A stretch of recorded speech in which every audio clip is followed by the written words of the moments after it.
Jokes. I wasn't there long enough to have a box's worth of things. But I was still fired.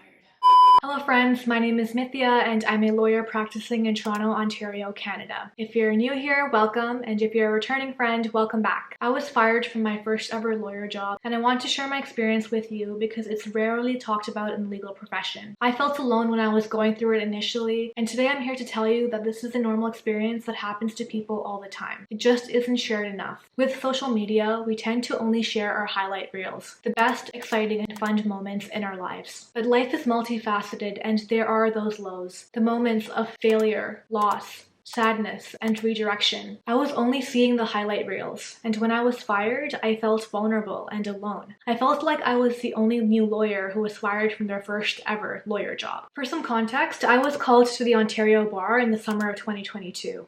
About 4 days after, I started my first ever lawyer job. I worked there for about 7 months before getting fired. Here's what happened next. Mentally and emotionally, I was very much in shock the first few days, and then the negative thinking started to creep in. I started having thoughts like, I got fired from my first ever lawyer job. Maybe I'm not cut out for law. Maybe I picked the wrong profession. Maybe I won't make it in this career path. Maybe I should just quit now and do something else. When you're a new lawyer, the imposter syndrome can be heavy. Now, imagine being fired. It really shook up my confidence and I felt so many feelings. I felt embarrassed for being fired. I felt alone because I didn't know anyone else going through a similar experience. But I also felt relieved because I didn't have to go to a job that I wasn't happy in. I was afraid for what was next. The possibilities felt endless, and that was both frightening and exciting. I also felt uncertain because I wasn't sure whether law was still the best career option for me. Despite all of the negative thoughts and emotions I was feeling about being fired, the biggest thing that helped me through this experience was my mindset. I think I was better able to handle the setback because I did not equate my self-worth to my career. I didn't make my career as a lawyer my entire personality. I had a life beyond my job. I had people in my life who love and support me. I had other interests that brought me a sense of accomplishment and joy. Physically, I decided to use this time off as a reset to pursue those other interests. When working full-time as a lawyer, we're lucky if we're able to get a full 4 weeks off for vacation. So I thought of this as a much-needed break, a long, guilt-free break to do the things that I love. On this break, I went on my first solo trip. I had booked this trip to New York for my birthday, and after being fired, I considered canceling it. Does it make sense to splurge on a trip right now?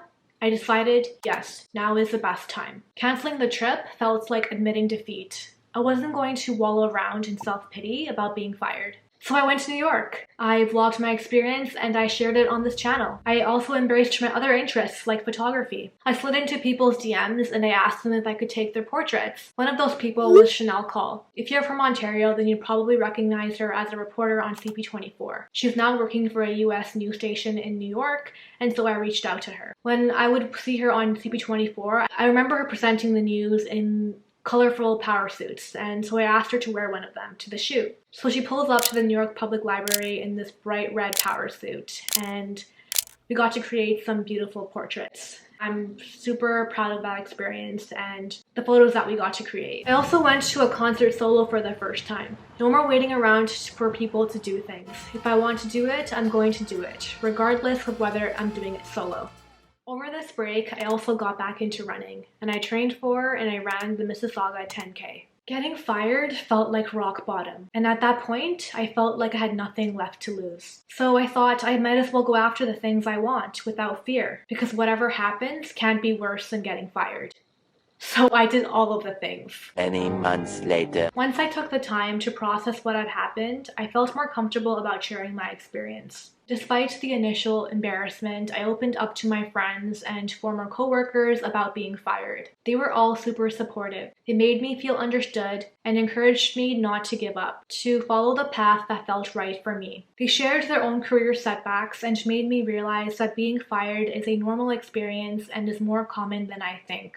It's just not talked about enough. Talking to friends and former coworkers helped me realize that I shouldn't take being fired personally. It isn't an indicator of my skills as a lawyer, nor does it determine my future performance. Instead, I framed this experience of being fired as a reset. I was not happy in this role, and I only stayed because it paid well and I was able to aggressively pay off my law student loans. If I didn't get fired, I probably would have continued to stay. Continued to stay in a job that stressed me out and made me feel unhappy. All because it was comfortable and met my basic needs. In this case, a decision was made for me. Yes, it was sudden and not on my own terms, but it was the jolt I needed in my life to think critically about my next steps. So what were those next steps? I reached out to a career coach. I wanted advice on how to reframe this experience, on what to tell employers when they asked about my first lawyer job.